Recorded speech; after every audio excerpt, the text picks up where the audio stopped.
Hola, buenas tardes. Este es el primer episodio de Braincast, el podcast de Brain UX, en el cual hablaremos de temas diversos de neuromarketing, comunicación, publicidad y todo lo referente a esto. La idea de este espacio es invitar a personas conocedoras.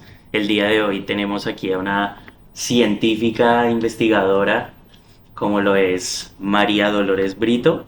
Eh, si quieres puedes presentarte un poco y nada, contarnos un poco a qué te dedicas o qué quisieras decir. Chévere.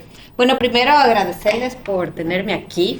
Es un placer estar con ustedes. Me encanta conversar. Me dieron la pregunta más difícil, que es presentarse uno mismo. Total. Es como, ¿quién soy yo?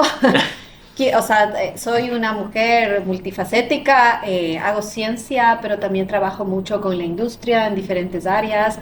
Soy experta en comportamiento aplicado no solo al marketing, sino también a la salud pública, a los líderes.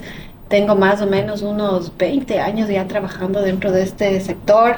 Me encanta estudiar, me encanta aplicar lo que yo sé. Eso es a grosso modo, ¿no? De ahí, si quieren saber un poco más, me encanta hacer deporte. Tengo 2 hijos, estoy casada. Estoy justo en esa transición de las mujeres, ¿no? Que hacemos todo, que es una época interesante. Así que, y si me quieren conocer, pueden seguirme en todas las redes. Yo estoy ahí como María Brito Ror. Entonces, como estamos en podcast, síganme en las redes. Ok, perfecto, ahí está perfecto. Ya tomando una inmersión más en el tema académico, nosotros te quisiéramos preguntar si para ti es necesaria el conocimiento y la aplicación del neuromarketing en el día a día. No lo hablemos tanto como un tema comercial, hablemoslo en un ámbito personal, cotidiano. ¿A ti te parece que hay cosas dentro de este campo que son necesarias en tu vida, que te pueden aportar algo? Sí, bueno, la neurociencia es el estudio del cerebro, ¿no es cierto? Es el estudio de lo que pensamos, de lo que sentimos y cómo nos comportamos. Y muchas veces en el diario vivir estamos enfrentadas a un montón de decisiones que a veces no queremos actuar de esa manera o nos sentimos de otra manera y no somos coherentes con lo que pensamos. Entonces, para una persona común y silvestre, el conocerte a ti mismo, por supuesto que le va a ayudar en su vida diaria, en preguntarse por qué está tomando esas decisiones. No sé, por ejemplo, una etapa bonita es cuando ustedes jóvenes se enamoran, ¿no es cierto? Entonces, ¿qué le pasa al cerebro? Se bloquea. Entonces, entender eso por lo menos te hace sentir o actuar dentro de ese contexto. No va a cambiar, igual está bloqueado, pero el entender quién eres te va a ayudar en la vida cotidiana, un hombre, una mujer, a los estudiantes a cualquier edad. Entonces, el conocimiento es la base de cualquier cosa para tomar mejores decisiones. Ahora sabemos que las decisiones, la mayoría son emocionales, pero cuando nos explicamos racionalmente es porque tratamos de justificar algo, ¿no? Igual esa sinergia entre emoción y razón es bastante importante. Así que cotidianamente es una maravilla conocerte a ti mismo a través de tu cerebro. Digamos, ese autoconocimiento desde la neurociencia, ¿fue la razón que te hizo atraerte a este mundo o cuál fue la razón por la cual te atrajiste al mundo de las neurociencias? A mí siempre me encantó el comportamiento y el comportamiento no solamente lo puedes explicar a través de factores psicológicos, sino también neurológicos. De hecho, ¿no es cierto? La psicología ha ido siendo comida un poco más por la neurociencia, porque cosas que solo se explicaban con la psicología ahora ya se explican con la neurociencia. Pensemos en la medicina. O sea, antes, digamos, sabías que la depresión, o sea, solo decías sí, es un estado emocional, pero quizás también era un desnivel de alguna, no sé, algo biológico que te faltaba y te dan ahora una pastilla y te nivela el nivel de serotonina cuando tú tienes depresión. Entonces la neurociencia se vuelve importante desde el punto de vista científico. Entonces eso me llamaba mucho la atención, que no solamente explicas desde el lado más cual, si quieres verlo así, sino que tienes marcadores biológicos que te ayudan a explicar algo que está pasando. Sí. ¿Sí? Sí, algo que me parece súper interesante es cómo de la neurociencia tú puedes poner conectores en otras ramas, ¿no? Como tú dices, por ejemplo, con la psicología, con la comunicación, como ya veremos más adelante. Digamos que muchas cosas parten de acá y me parece fabuloso que lo hayas comparado con otra profesión porque precisamente hacia allá es un poco como lo que queremos llevar. Eh, Seguido a esto, queríamos darte un espacio para que tú te luzcas un poco porque te queríamos preguntar, yo pues sé que tú eres investigadora. ¿Tú cuál consideras que ha sido tu mayor hallazgo o cuál te ha sorprendido más a ti que nos quieras contar en este espacio como algo, un caso en concreto que a ti te haya interesado, que tú estés orgullosa Exacto. de haberlo hecho. Siempre hay un porqué, ¿no es cierto? Entonces, yo empecé el estudio también de las neurociencias con los estímulos sexuales enfocados en mujer y hombre, ¿ya? Por el feminismo, por el trato en la comunicación diferenciada de las mujeres. Siempre las mujeres éramos puestas como ama de casa o como la mujer florero. Pero Entonces, tú lo hablas desde un punto de vista de neurociencia, porque es un estímulo sexual. O sea, no de la sexología, sino de género más que exacto. todo. Desde la sexología. La neurociencia es el estímulo sexual. Es un Ok, estímulo Vale, y tú quieres causar algo, ¿no es cierto? Sí. Entonces ya adentrándonos a la comunicación, a la publicidad, estos estímulos se utilizan en el 30% de las publicidades, pero cada vez han ido cambiando porque tienen que irse adaptando. Entonces son dos modelos muy diferentes cuando tú estudias al hombre, cuando estudias a la mujer. Y yo realmente quería que salga que ese estímulo no funciona, no te ayuda, pero realmente mi mayor hallazgo, que fue la tesis doctoral que hice, es que si tú lo sabes usar, es un estímulo muy poderoso porque es un estímulo biológico. Que se relaciona con una marca, ¿no es cierto? Pensemos, no sé, en Victoria's Secret, ellos usan mucha sexualidad, se relaciona con la marca y hace más fácil la intención de compra. Entonces, si es que es bien utilizado ese estímulo, es decir, no me ofende, sino me hace sentir empoderada, me hace sentir bien, me hace sentir mujer, me hace sentir linda, sí funciona. Entonces, ese fue mi hallazgo más como, wow, o sea, utilizado bien sí funciona. Cuando tú usas violencia o tú usas en un contexto que te ofende, y eso depende de la cultura, porque yo me di el autoesquema sexual de las mujeres, lo que significa es cómo yo me percibo a mí misma. Entonces, en culturas más cerradas, no perciben bien ese tipo de estímulos. En culturas más abiertas, como por ejemplo en Europa, tienes mejor conexión que en Ecuador, que somos un poco más cerrados, y quizás en Colombia también surge exactamente lo mismo. Este autoesquema sexual se hizo en Estados Unidos, se hizo en Europa, se hizo en México, y yo lo hice, por ejemplo, en Ecuador, con las mujeres ecuatorianas. Entonces fue un hallazgo interesante porque utilizado bien el estímulo, que es un estímulo poderoso porque es biológico, sí te influye en la intención de compra. Ese fue así como el mayor hallazgo que... Ok. Me llama la atención lo que dijiste de que hay culturas que evidentemente son más cerradas y tienen mucho más tabú con todo este tema. ¿Tú dirías que de acuerdo a cada cultura cambia su actividad cerebral o cambia su reacción?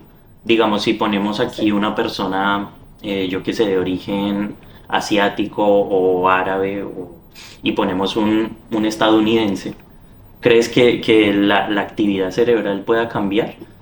Sí, porque es un estímulo. Entonces, por ejemplo, si a mí me pones el rojo o me pones el payaso de McDonald's, mi cerebro va a tener otra reacción neurológicamente que si le pones el payaso de McDonald's a una persona en los Estados Unidos, por ejemplo.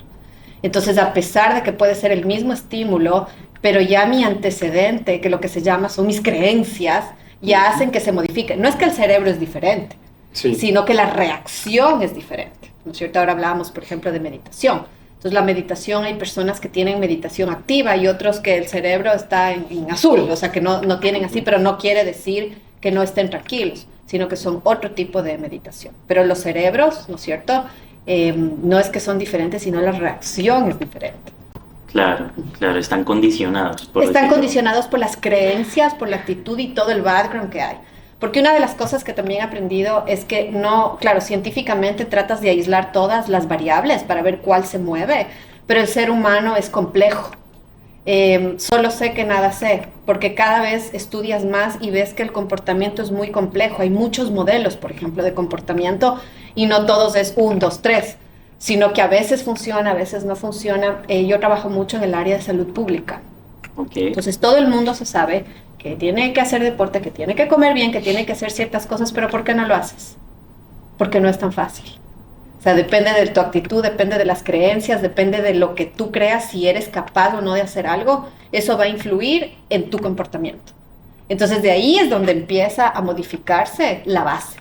Entonces yo no voy acá, no te digo esto, sino yo veo, si es que tú crees, no sé, en sociedades muy religiosas, tú crees que algo es pecado, entonces no vas a utilizar un condón. Entonces yo tengo que entender primero la religión para poder cambiarte. Entonces por eso es que son variables neurológicas, pero también son variables de comportamiento y de conducta. Entonces yo tengo que saber qué piensas, qué sientes y cómo actúas.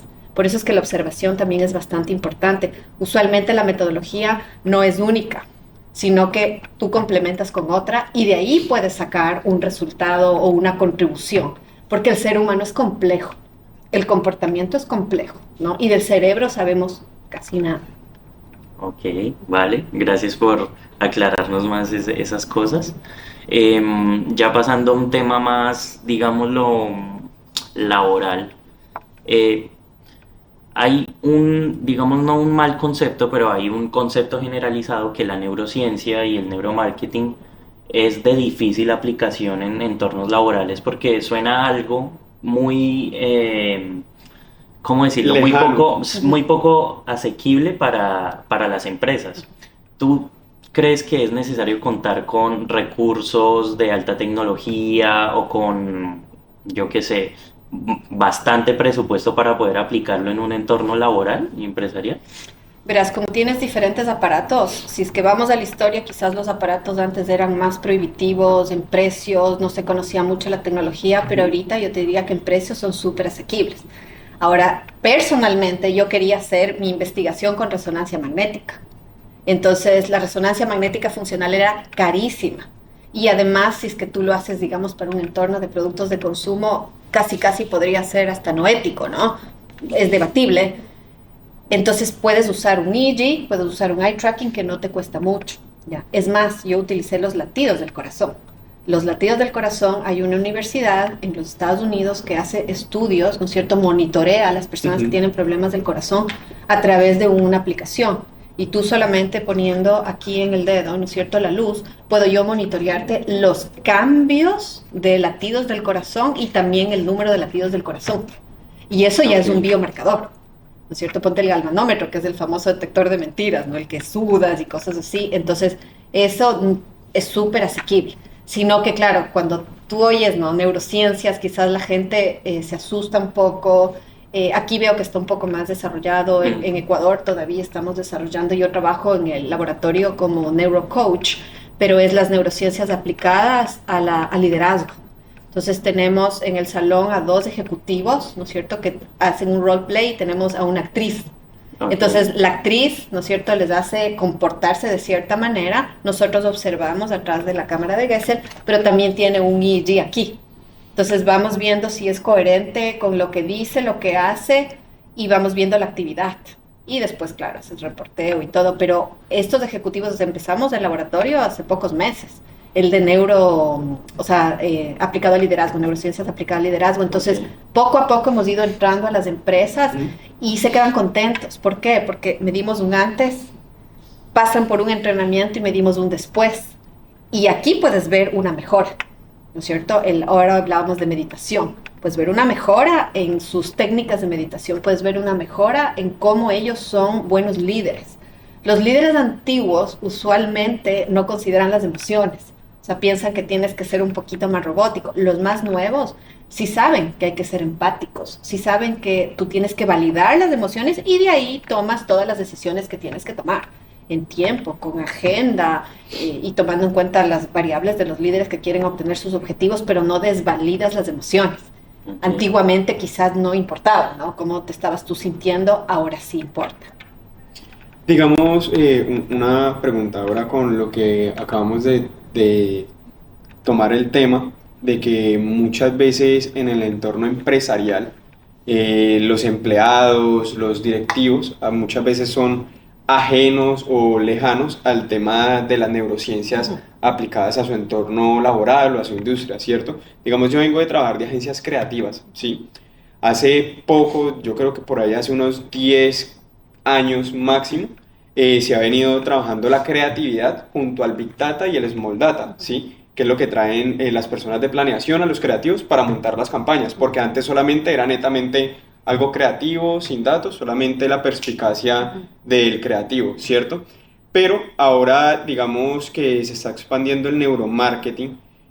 ¿Cómo crees que las agencias de neuromarketing, las agencias de neurociencias, pueden volverse más relevantes para las agencias creativas, dando a entender de que pueden llegar a ser más relevantes que el Big y el Small Data actual? A ver, voy a unir todas estas preguntas porque ahorita estamos en un mundo de AI, por ejemplo.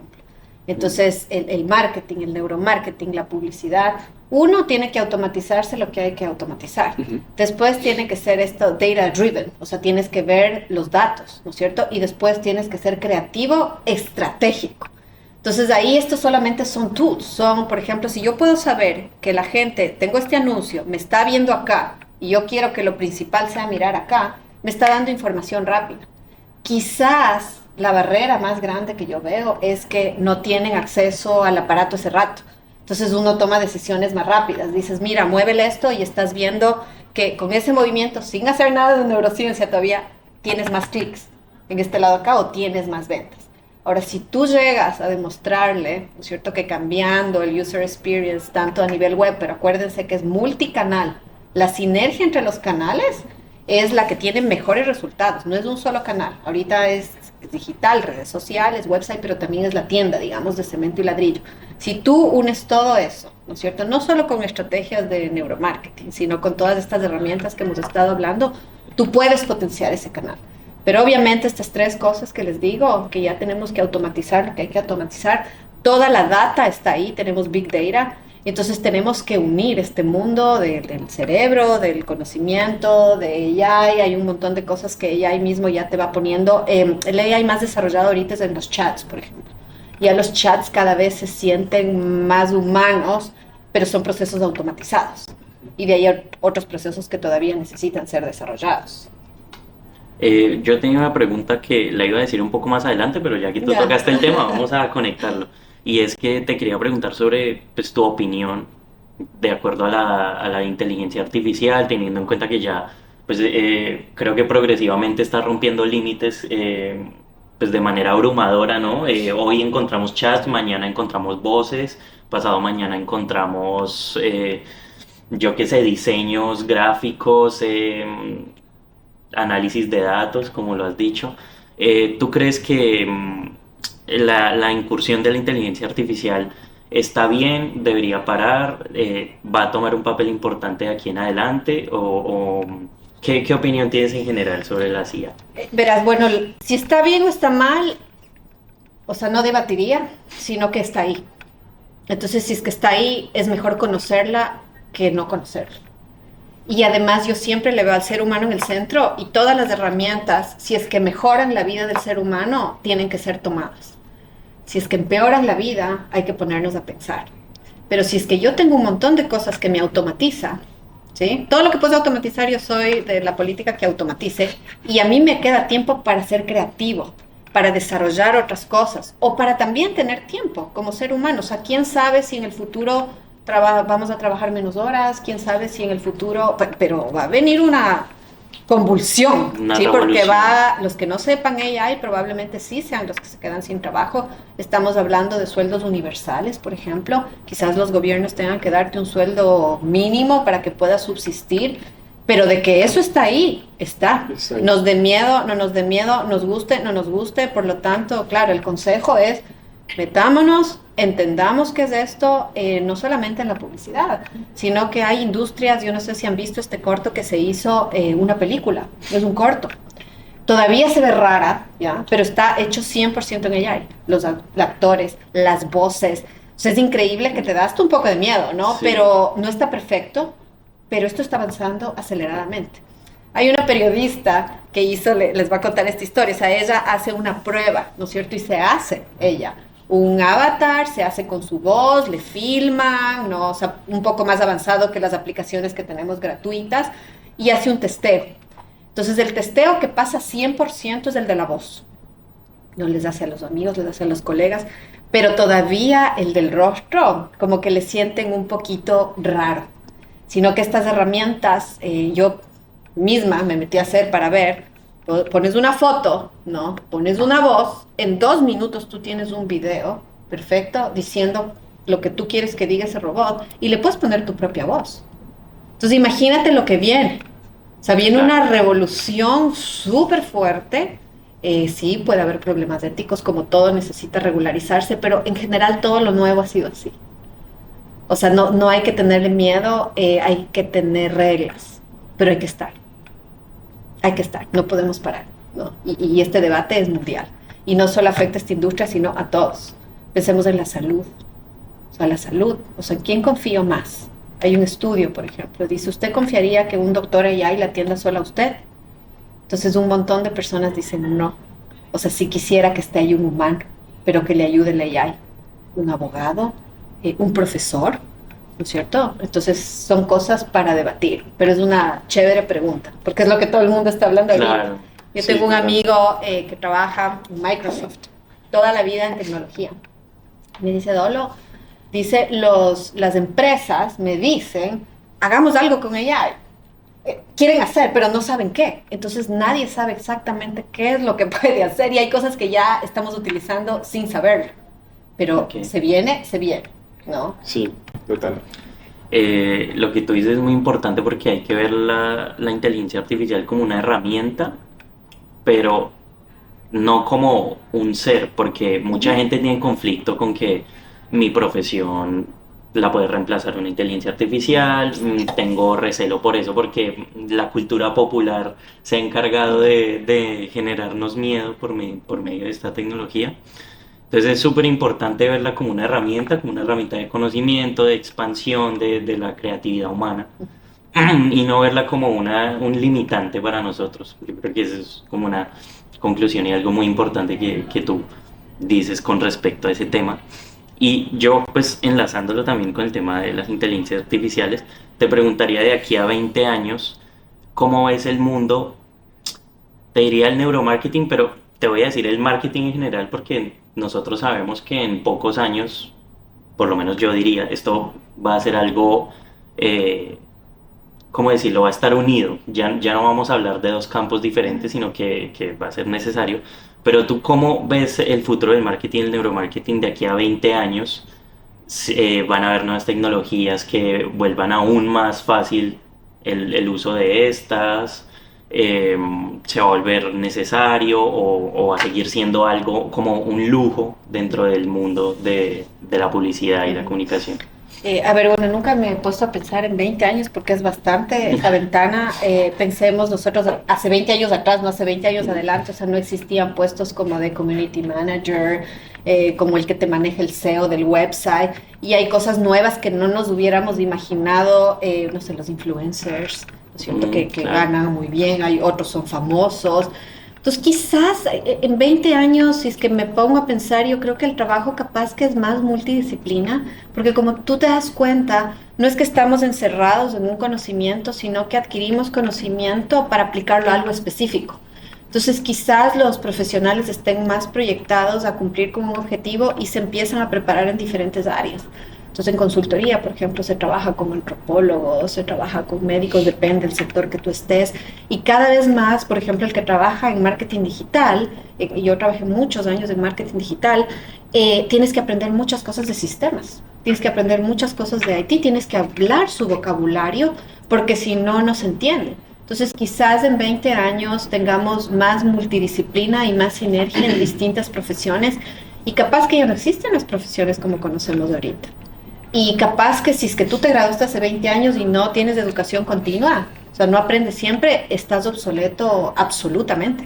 O sea, en nuestra área, ¿no? En medicina, en todas las áreas, o sea, abogados, tenemos ahorita abogados, también AI, defendiendo juicios, tenemos AI en las mesas de directorios tomando decisiones, entonces quizás sea un mundo híbrido, ¿no? Hasta algunos hablan de la novia AI, el novio AI, que no te molesta, sé lo que tú dices, pero también hay que preguntarse hasta qué punto no queremos perder la humanidad. Eso es lo más importante, el humano en el humano en el centro y el bienestar del ser humano, eso es lo que no hay que perder. Eso sí hay que tener bastante cuidado. Y las universidades quizás sí pecamos de ser a veces un poco lentas y no ir con ese aceleramiento, pero sí tenemos que ir a ese ritmo, ¿no? Ok.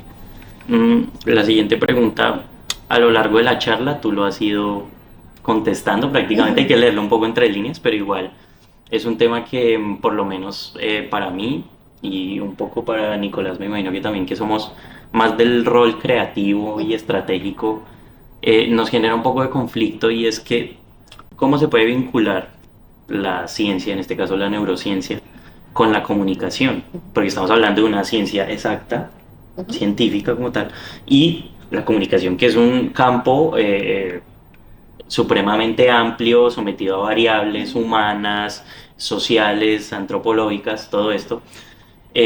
¿Cómo podrías tú explicarlo de una manera rápida a alguien, por ejemplo, a tantas agencias de publicidad ahora que están escépticas con el neuro y con la ciencia? ¿Cómo puedes tú explicarles esto es necesario acoplarlo con esto y esto va con esto, aunque parezca raro? Verás, obviamente estamos centrándonos la entrevista en neurociencia y todo, pero nuevamente todo esto son herramientas.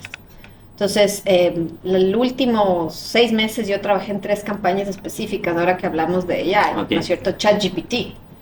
ChatGPT te puede hacer una campaña creativa, de pronto te da ideas, ¿no es cierto? Okay. ChatGPT te puede generar un vocabulario local, capaz que no, ¿ya? Lo que no me pudo generar era humor, que era justo por el tema que recién hago en la exposición, me hacía humor un poco más Robótico. gringo, más robótico, Sí. que no te daba chiste. Entonces, el challenge para los que generaban la campaña, para los creativos estratégicos, era, a ver, miren, vamos a hacer esto de aquí, este es el objetivo final, ¿no es cierto? Tenemos que hacer investigación usando conocimiento del cerebro, usando las emociones, usando AI, pero usando el humor. Entonces, sí ves que es una fusión de diferentes áreas. Quizás por eso es que no, o sea, el santo grial no es solo es neurociencia, sino que es conocer al ser humano en todas sus etapas, ¿no? Conocer el cerebro, conocer cómo se comporta, conocer cómo conecta con la emoción, el humor es muy social, es muy local. Entonces, si tienes todas estas variables que se conectan, quizás puedas crear una mejor campaña. ¿Cierto? Por ejemplo, puedes testear los eslogans, si es que el mismo eslogan funciona en España que en Ecuador o en Colombia. Puedes testear también, por ejemplo, qué pasa a la gente que no escribe de acá para acá, sino de acá para acá, dónde está mirando, si conecta, por ejemplo, las imágenes. Entonces, sí puedes usar como herramienta, sino que a la hora de la hora, ¿no es cierto? A veces hay que sacar las campañas rápido. Ahorita estamos hablando de real-time marketing. Entonces a veces no hay tiempo de hacer todo este estudio, que sería ilegal, ¿no es cierto? Que en la academia tenemos el tiempo, pero en una agencia no tienes. Es como que, ok, está bien, está good enough, sale al aire. ¿Quién te dice si percibe, si recibe bien o no? El público. Te da likes, te hace crisis de relaciones públicas y puedes saber rapidito. ¿Qué maravilla es ahora? Si no está bien la pieza o la gente te destruyó en la pieza, le sacas al instante. ¿Qué pasa en un comercial de televisión? Ya te gastaste y produciste. ¿Lo puedes sacar? Probablemente sí, pero te desgastaste, ¿no? Haciendo otras cosas que no necesitaste. Entonces, claro, estamos en una época rápida, por lo tanto necesitamos herramientas rápidas. ¿Ya? No solo la neurociencia, sino todo lo que tenemos disponible. Sí. ¿Ya? De hecho, muchas veces, por más de que se bajen las piezas, un público que ya sea muy amante del producto y si el producto marca metió la pata muy feo, su público muchas veces, como es tan fiel a esa marca, muchas veces no perdona tampoco tan fácilmente. Por ejemplo, no sé si estás familiarizada con el caso de Bud Light en Estados Unidos. Ya. Cuéntame. Pues digamos, por lo general, el público objetivo y el público que siempre ha sido Bud Light son personas que viven, digamos, un poco en el campo en Estados Unidos, como el típico estereotipo del estadounidense con barba, con una 4x4, que Ya. tiene familia, que viste con cuadritos y Ya. con la manga acá, con la gorra. Como ¿sí? el campesino. Sí, como Ya. el campesino Como el estadounidense. sureño, el estadounidense Ajá, sureño. exacto. Por lo general, ese es como el consumidor general de Bud Light. Y Bud Light decidió hacer una campaña de inclusión, contratando a una modelo trans, promocionando su marca, contratándola como embajadora de marca, como cualquier modelo, ¿sí? Y su público objetivo pues respondió de una manera totalmente negativa, más allá que haya sido por, digamos, haber puesto a un hombre o mujer trans como embajador o modelo de marca, Sí. es que no iba con los valores y no iba como con los principios de su propia marca que tenía estructurados para el público objetivo que tenía, que tiene unos valores y estructura ya totalmente conformados. Y digamos, las personas empezaron a grabar videos, empezó a tener mucha interacción, pero negativa. Entonces se encontraban, digamos, mm, videos en Twitter, Facebook, YouTube, de personas que antes consumían Bud Light y, no, y los estadounidenses pues que portan armas y todo, digamos, las ponían y jugaban tiro al blanco con eso. Y decían como ya no sirve para tomar, sirve para jugar tiro al blanco. Pero tú sabes Entonces, si así. es que se afectó realmente en las ventas. Sí, se afectó bastante. Cayó entre un 20 a un 30% Las ventas que del siguiente mes. de los meses Ya, siguientes. y se recuperó. Hasta el momento no estoy enterado si se Ya. recuperó o no, pero si no estoy mal, no. Pero tú sabes que Bud Light y Budweiser vienen de la misma familia, Ujú. ¿cierto? De la misma marca.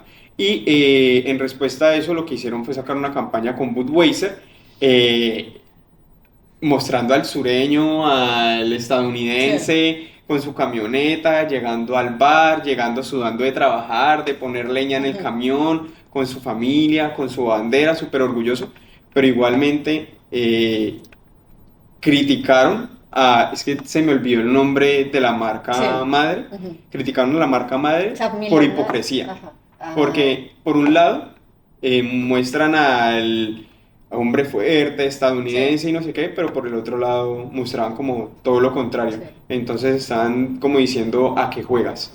Sí, como... Sí. Bueno, ahora tenemos los consumidores, tenemos a la mano, o sea, en un clic podemos filmar, podemos quejarnos y las redes suelen encender, Sí, ¿no? Pero a veces también en 3, 4 días ya no pasó nada, o sea, tiende a bajar y algunas marcas que se afectan solo a corto plazo, después vuelven a rebotar.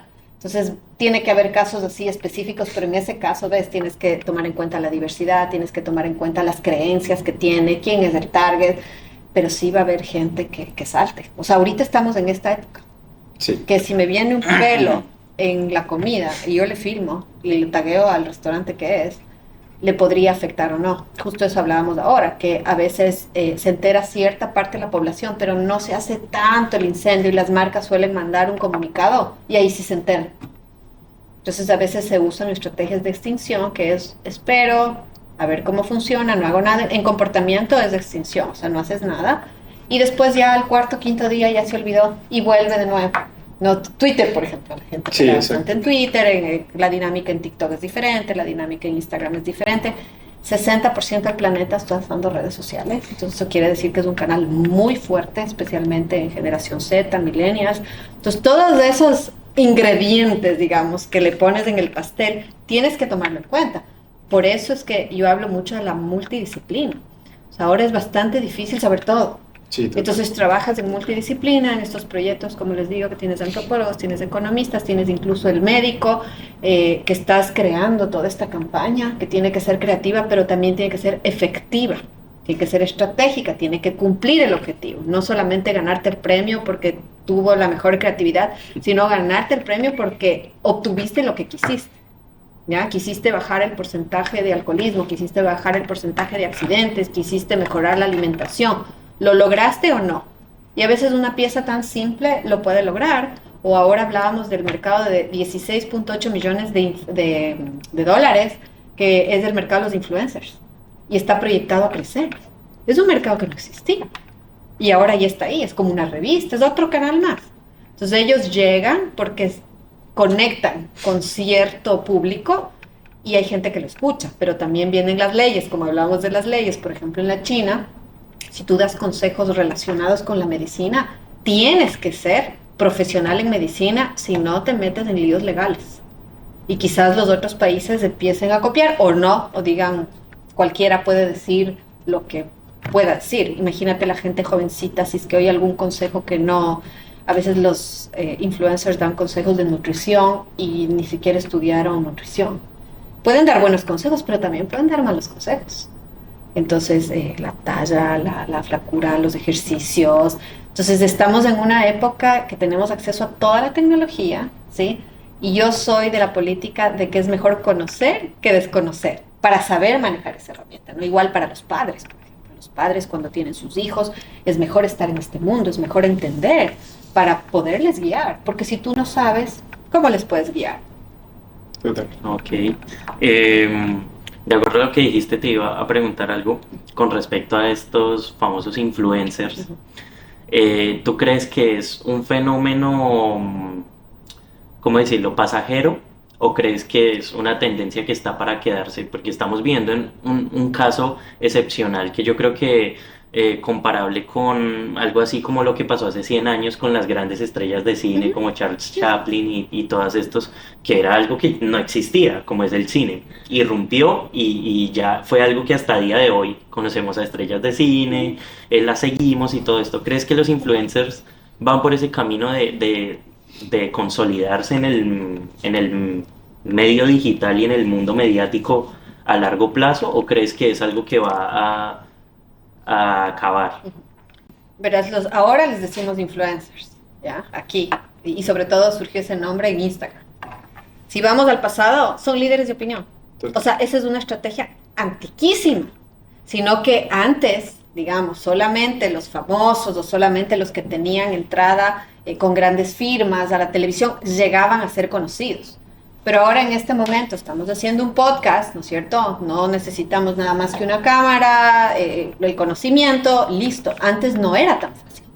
Entonces, por lo tanto, es un mercado que ahora se llama influencer. Antes era líder de opinión, pero viene más fuerte que nunca. Y los líderes de opinión sí influyen. Pero depende en qué, ¿no es cierto? Entonces, si tú eres un líder de opinión, digamos, como te digo, ¿ya? Que tú eres experto en AI, pero te pones a hablar de nutrición, no vas a tener credibilidad, entonces probablemente no conectes. Entonces hay que saber escoger al influencer como al líder de opinión para que te empuje a la marca y no te perjudique. ¿Por qué? Porque ese influencer, ¿no es cierto?, va a ser la cara de tu marca. Entonces, si ese influencer hace algo, no sé si a Bad Bunny, ¿no?, que es tan famoso, le contratan para algo y dice alguna cosa, perjudica a la marca.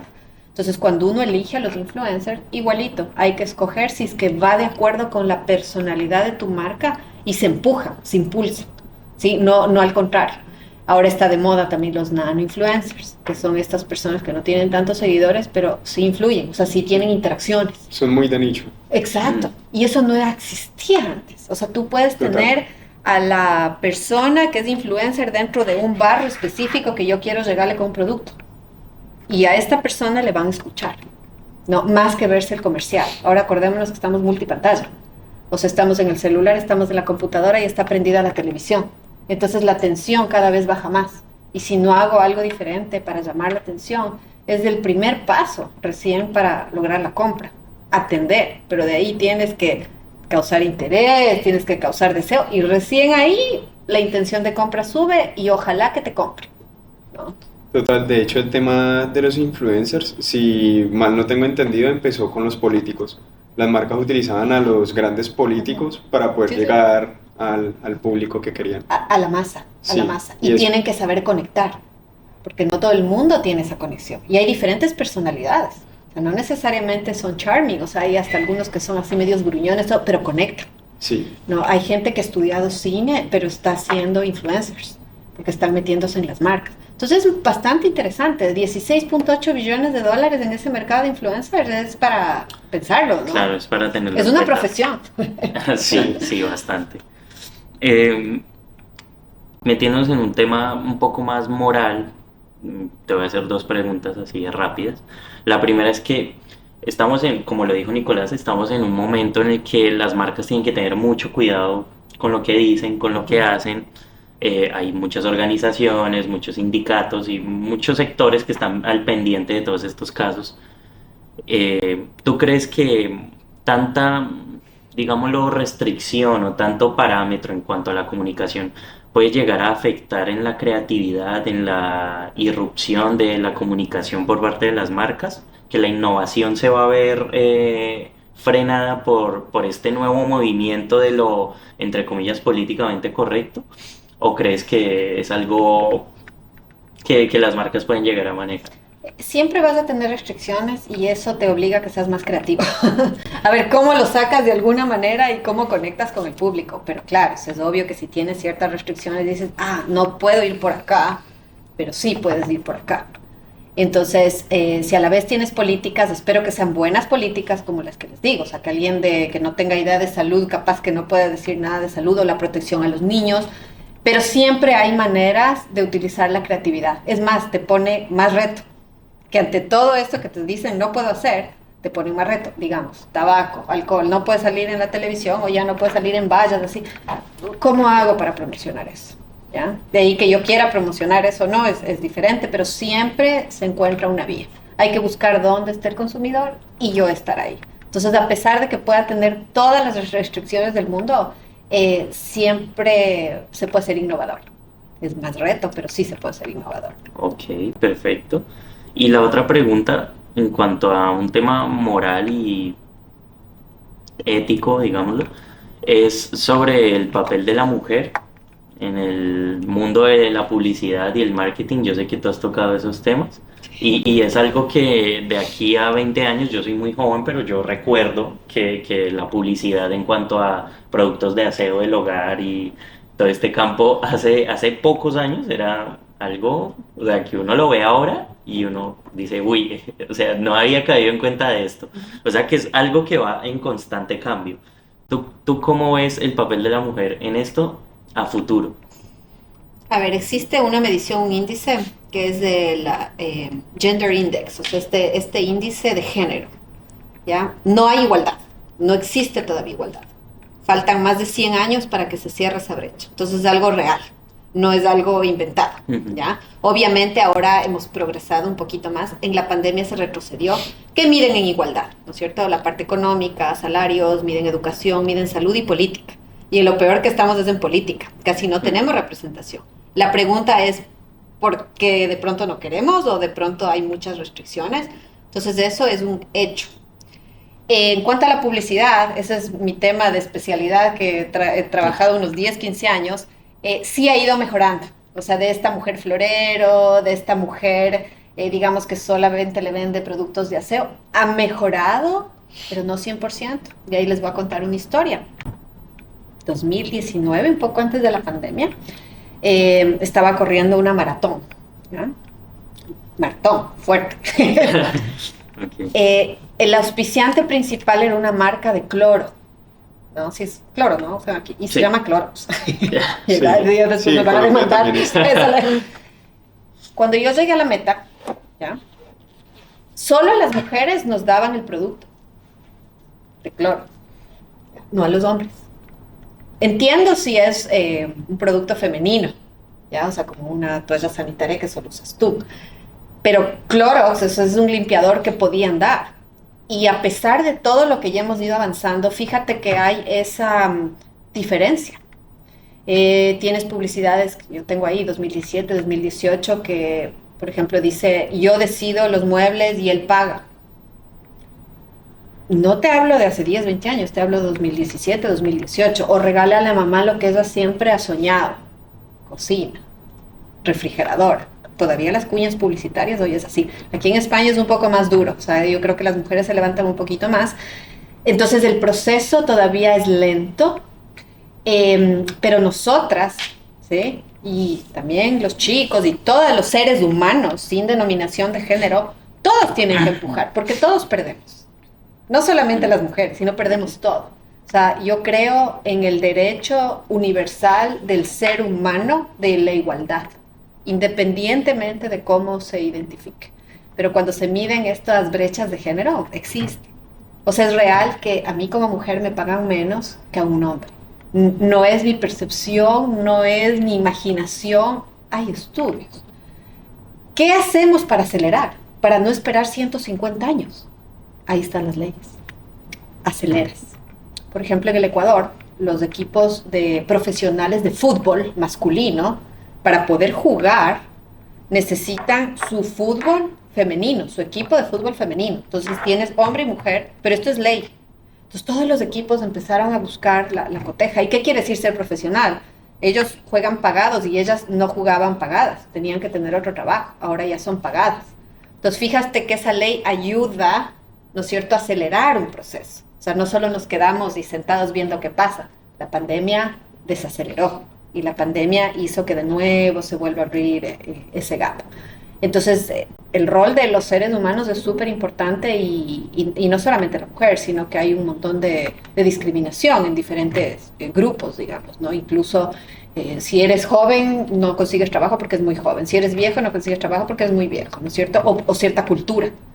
No, porque aquí estuvieron, no me acuerdo en qué estadio estuvieron, que el estadio le chiflaba a este jugador. Acá en Valencia, en del Mestalla. Ya. Entonces, ponte todas esas cosas, no es solo de femenino y masculino, sino que existe esta reacción, ¿no es cierto?, adversa a diferentes variables de género, de edad, de raza. Entonces, el conocimiento y la educación quizás nos va a ayudar, pero eso no es acelerado.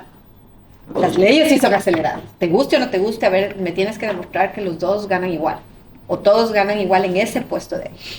Pero, por ejemplo, digamos, o sea, creo que si toco esto ya se saldría un poco el tema, Sí. pero por ejemplo, digamos, yo conozco personas que trabajan en el mundo del deporte y en el mundo del deporte, tanto a los deportistas, a los equipos, se les paga y ganan dinero por pay-per-view, ¿sí? Pay-per-view es la cantidad de visitas y de vistas que las personas pagan por ver un evento, ¿sí? Y digamos, por ejemplo, yo soy fanático de la UFC, ¿sí? De las artes marciales mixtas. No sé si estás familiarizada Sí, sí. de pronto con el tema.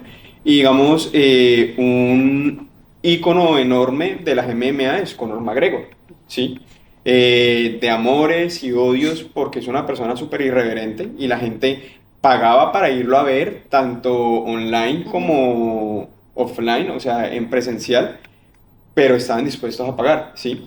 Y está ese debate de que deberían de pagarle igual a las mujeres, pero no se les paga igual. Pero, digamos, al ver los números, no tienen la misma cantidad de audiencia. De oferta. Y de hecho, por ejemplo, hubo una peleadora que no estuvo como con los mismos números de Conor McGregor, pero de hecho ella está en el top 5 de las personas que más, de los peleadores que más ha cobrado en la UFC. Pero ¿por qué cobraba más? Porque ella generaba el mismo pay-per-view que el top 5, ¿sí? Entonces, digamos, teniendo en cuenta esto, también es como más allá de las leyes, es que dentro de la deportividad y como el marketing se genere esa atracción, pienso yo.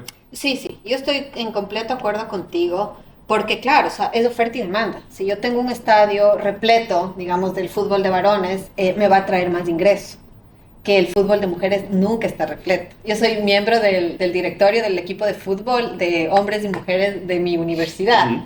Entonces ahí podemos ver eso. Entonces los sueldos no pueden ser los mismos porque el presupuesto es diferente. Pero lo que nosotros tratamos de hacer es que, digamos, una marca, si es que combina con el hombre o la mujer, hagamos la negociación para los dos. Porque también las marcas quieren auspiciar al estadio que esté lleno, o si tienes el jugador más famoso. Eso está bien. O sea, por eso yo defino, a ver, a mí no me gusta definir si eres hombre, si eres mujer, si no eres un individuo y eres un humano, que puedes tener cualquier profesión, puedes tener cualquier deporte, pero creo que todavía estamos lejos de llegar allá, pero Sí. ese es como mi ideal. O sea, que tú digas eres un individuo y a ese individuo le gusta esta comida, le gusta vestirse de esta manera y le gusta estudiar esto. Porque también hay otros sectores, por ejemplo, la educación es bastante de mujeres, la educación de colegio, de los niños chiquitos, las enfermeras. Hay más enfermeras mujeres que hombres, entonces también hay para el otro lado. Pero independientemente de eso, todos tienen que tener equidad. O sea, Sí. si yo tengo exactamente el mismo trabajo, si hago exactamente lo mismo, si la demanda fuera igual, o sea, tienes que tener las mismas oportunidades y el mismo sueldo para hablar de algo concreto. Pero sí, o sea, es un tema que se habla mucho, es un tema que se debate, se entiende que hay cosas que te traen mayor demanda, Ujú. mayor ingreso, pero sí hay que hacer cosas para acelerar. O sea, lo que no podemos permitir es que solamente porque eres más viejo, solamente porque eres más joven, te discrimine. Y ahora estamos también en una época muy sensible. O sea, que también Exacto. los publicistas no saben si decir una cosa o decir otra cosa o a qué grupo ofendes. Exacto. Cuando, por ejemplo, el uso del humor. O sea, tú puedes a un grupo hacer que se ría y el otro está ofendido. Entonces los cómicos mismos dicen, yo ya no sé qué decir, y hacen chiste de eso.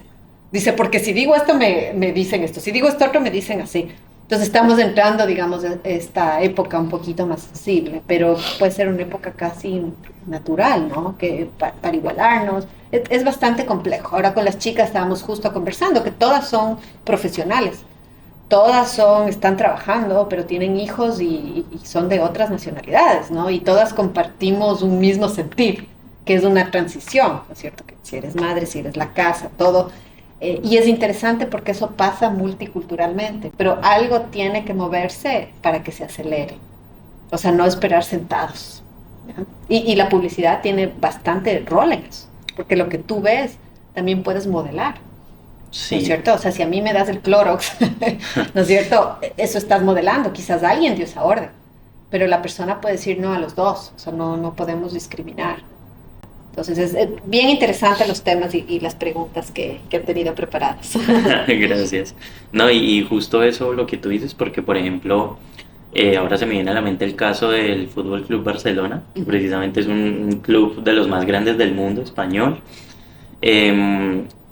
Recientemente hicieron un acuerdo de patrocinio con Spotify. Normalmente en el mundo del fútbol, el equipo masculino tiene sponsors diferentes al equipo femenino. El Real Madrid, el Barcelona tienen equipo masculino, equipo femenino y cada uno tiene sus sponsors y obviamente cada sponsor paga lo que paga por estar en el equipo femenino y por estar en el equipo masculino. Lo que hizo el Barcelona es que negociaron con Spotify la globalidad tanto masculino como femenino de la camiseta. Entonces, ambos llevan su logo en la misma parte, la misma camiseta. Spotify paga un poco más, pero al mismo tiempo están ingresando dinero a estas otras secciones. Para los dos equipos, que Correcto. Quizás pueden mejorar sueldos, por ejemplo. O sea, hay que ver, ¿no? Si ganas en taquillas, si a veces solo ganas en merchandising. Un Messi que se va al Inter de Miami, Sí. hace que las entradas suban, se venden todas las camisetas. O sea, es un fenómeno, eso es un líder de opinión, por ejemplo. ¿Sí? O sea, claro, pero es muy famoso, Sí, y todo, o sea, son otras esferas, pero fíjate sí, cómo claro. influye. O sea, solo un cambio así. Y claro, bueno, ahí podríamos hablar miles de ejemplos del fútbol, pero son temas bien interesantes que uno puede ver el comportamiento, pero si uno como empresa también no modifica, ¿ves? Negociemos juntos, ¿no? Y ahora sí está bastante de tendencia el que te pongas a pensar y el que pienses dos veces qué estás diciendo. O sea, si es que estás ofendiendo o no estás ofendiendo, por ejemplo. Sí, total. Pero de igual manera, pues por lo menos en una opinión personal, yo siento que por más de que estemos en una época y en una generación como algo sensible, las marcas no deberían de perder como su esencia.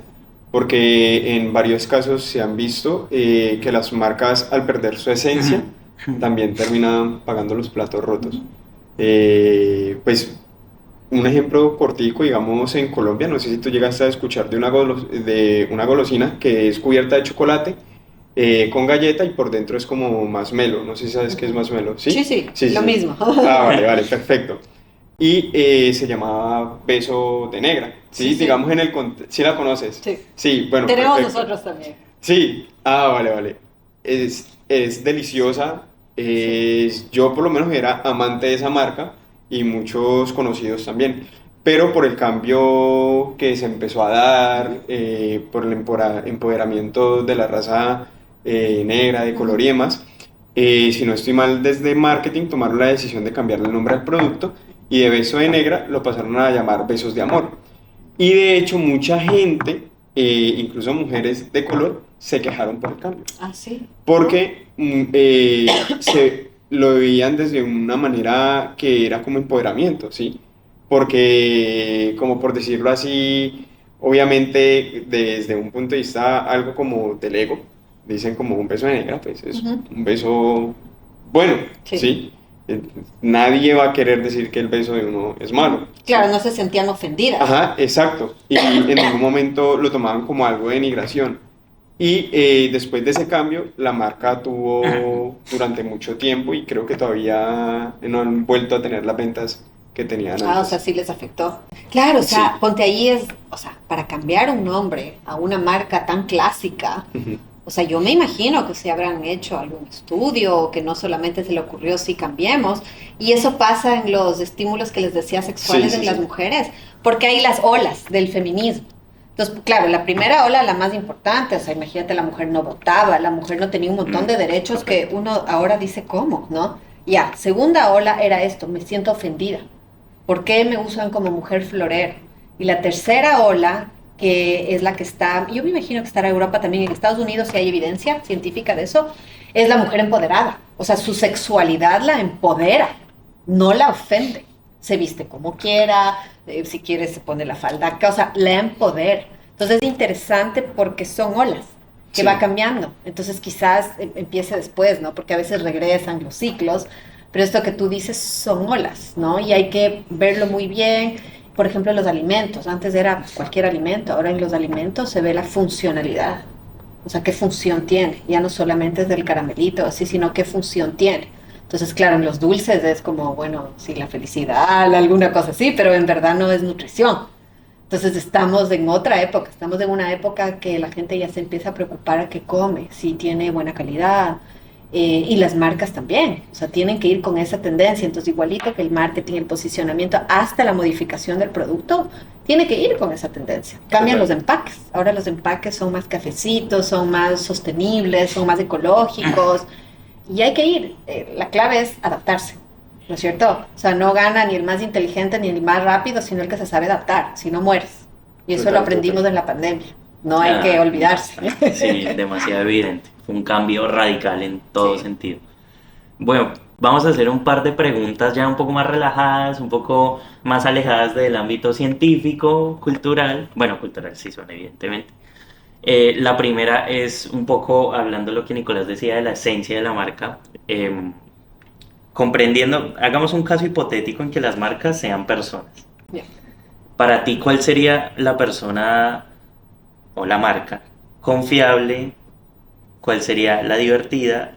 ¿Cuál sería la alocada? ¿Y cuál sería la popular? A ver, me vas diciendo poco a poco. Ok. La confiable, La confiable. CNN, se me vino a la mente. O ¿CNN? sea, cuando leo noticias, porque yo necesito credibilidad, confiabilidad Ok. y quizá algún banco. Ok. ¿No es cierto? Para mí es Citibank, aquí creo que es así Santander, que es más... Entonces, uno tiene que confiar. Entonces, esas marcas tienen que posicionarse así. ¿Cuál es la otra? La divertida. Ay, la divertida, no sé, el IMAX. Se me vino a la mente que me gusta mucho el cine. No. Sí, sí, sí. Uy. Un momento, por favor. La marca alocada. Hijo, loca, se me viene a la mente Bad Bunny, que es toda una marca. O sea, que es chévere la música, pero es así como Sí. controversial, ¿no? Sí, sí, Hace cosas locas, bonitas, locas. correcto. Y la popular. Ahí sí, digamos, no sé, Coca-Cola. O sea, que es del pueblo, es de todos, Sí, es Coca-Cola es- multi-target y además es conocidísimo. En todo lugar, Coca-Cola la conocen. De hecho, es un dato curioso que tú seguramente lo debes saber, pero aprovecho el espacio. Después de la palabra OK, Coca-Cola es la palabra más conocida a nivel mundial. Sí. Es impresionante, o sea, no es ni hi, hello, ningún tipo de saludo, nada. Sí. Es Coca-Cola. Y también dicen que a partir de los 3 años los niños ya identifican Coca-Cola. Coca-Cola, es impresionante. Coca-Cola. Sí, o sea, Coca-Cola es el rey en el posicionamiento, ¿no? Sí, Independiente de que nos guste o no el producto, pero como marca podemos aprender muchísimo, ¿no? De Sí, ese tipo total. de marcas. Correcto. Y la última pregunta, que va con el tema de las películas y el cine. Ah. Yo soy fanático de las películas y el cine y quería preguntarte esta. ¿Cuál es la película que para ti es obligatoria de ver, que sea concerniente al marketing, publicidad o neuromarketing? Y no se vale decir el lobo de Wall Street. Ah. A ver, bueno, primero el antecedente es que yo veo todo tipo de películas, ¿no? ¿Cómo llegué a ver todo tipo de películas? Porque nosotros, mis 2 hijos, mi esposo, nos fascina ir al cine, la experiencia del cine, de escuchar bien, de comerte los popcorns, y cada uno puede escoger una película. Entonces recién mi hijo escogió Flash, o sea, yo solita no hubiera escogido Flash, pero voy y veo, ¿no? Y así a veces me topo con sorpresas como el Joker, que salí fascinada de ver el Joker, porque aprendes muchísimo, Sí. ¿no? Y de ahí mi hija, ¿no es cierto? Por ejemplo, ella es grande, pero escoge La Sirenita, no sé, y mi marido más cosas de drama y de acción, y bueno, veo todo. Pero si tú me ubicas, una de las últimas películas que yo les hago ver justo en la clase de neurociencia, que fue también supervisada por Paul Ekman, que maneja todo lo que son las emociones es Inside Out. No sé cómo dicen aquí en el... Intensamente, ¿ya? Es linda porque te ríes, te hace vivir las emociones, pero también a la vez justo estas 5 emociones son las emociones que muchos científicos llegan a un acuerdo que sí existen. De ahí hay un chorizo de 50 emociones, pero no llegan. Sí. Claro, es que no llegan, verás, por ejemplo, es que es interesantísimo, personas que nacieron ciegas, ¿ya? Hacen las expresiones, por ejemplo, de asco, ¿no es cierto? De cuando estás bravo. No son expresiones faciales que puedes leer. Eso es una forma de neurociencia. O sea, sin ningún aparato tú puedes leer la expresión y puedes leer la expresión. Entonces, esta película, ¿no es cierto? Es una película que de manera light, ¿no es cierto? Para el público en general, puede entender lo que pasa adentro del cerebro. De una manera light, de una manera supervisada, porque claro, hay otras más de ciencia ficción que también te van, ¿no es cierto?, desviando por otro lado, Sí. pero esta es una película linda que puede ver cualquier persona de cualquier edad y puede entender, y es una manera divertida de aprender las neurociencias de las emociones, por ejemplo. Ok. Totalmente de acuerdo. Entonces ahí ya está, intensamente. Inside Out se llama. Sí, Para Inside que- Out. Para que la vean Inside Out. a nivel global, Sí. entonces. Y nada, pues llegamos a la despedida de este podcast, Braincast. No sé si quieras despedirte de alguna manera o decir algo. Bueno, nuevamente cerrando, agradeciéndoles porque estos espacios tan light, o sea, que desarrollas ciertos temas, ¿no es cierto? Es una forma linda de aprender, es una forma de que las personas que nos están viendo, si es que se llevan una sola cosa, ya hemos hecho una labor, ¿cierto? Total. El mundo se empieza a cambiar de persona en persona y si todos haríamos eso, quizás seamos un mundo mejor. No, Sí. no es que digo que el mundo es peor, sino que podemos ir haciéndole un mundo mejor para vivir todos los seres humanos, que al final del día, toda ciencia, todo lo que investigamos, todo aparato, toda herramienta, es para que tengamos una mejor vida llena de bienestar, llena de salud. Y acuérdense que la salud no es solamente la parte física, sino es la parte emocional, espiritual, financiera, ¿no? Entonces ese sería un poco mi mensaje, que siempre busquen el bienestar y busquen hacer el bien a las demás personas. Ok, eso es una bonita conclusión. Pues de parte de nosotros queremos agradecerte primero a ti por darnos la oportunidad de hacer nuestro primer Braincast, el primer capítulo de este. Y nada, a la gente que esté escuchando detrás de la cámara, pues los invitamos a seguirnos en nuestras redes sociales. Aparecemos como @BrainUXSpain en Instagram y en Facebook como BrainUX y asimismo en LinkedIn y en YouTube. Y nada, no sé si quieren decir Nada, algo. pues nuevamente mil gracias por haber asistido a Braincast. De verdad fue muy agradable tenerte como nuestra invitada y pues que te luciste con cada palabra que dijiste y nada, vas a ser siempre bienvenida acá y bueno, espero que nos encontremos pronto en algún otro El Bosque. Braincast. Correcto. Cuando regrese o Sí. me vayan a visitar al Ecuador. Total. Con gusto. Sí, sí, Muchas sí. gracias. Les habló Nicolás Varela, Nicolás Calderón, los Nicolases, y esto fue Braincast. Muchas Súper. gracias.